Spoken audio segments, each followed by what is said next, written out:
তাহলে হয়তো বা সে হয়ে যেতে পারে সবচেয়ে বড় বিশ্ববিদ্যালয় থেকে পাশ করে ডক্টর তসলিমা নাসরিন হতে পারে।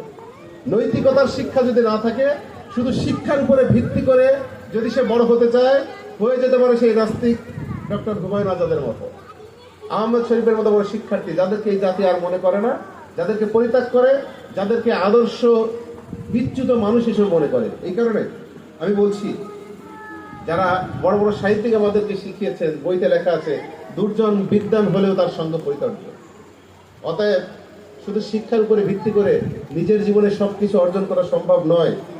সেই শিক্ষাটা যেন আমি চাই যে নৈতিক শিক্ষায় শিক্ষিত হতে হবে এবং সুশিক্ষার জায়গাটা আমাদের থাকতে হবে। আর ভালো মানুষ হতে হবে সর্বোপরি। ভালো মানুষ ছাড়া সমাজে শিক্ষিত বলেন, যাই বলেন না কেন, কোনো মূল্য নেই। ভালো মানুষ হতে হবে, ভালো ছাত্র সাথে সাথে ভালো মানুষ। ভালো মানুষ হলে তার আদর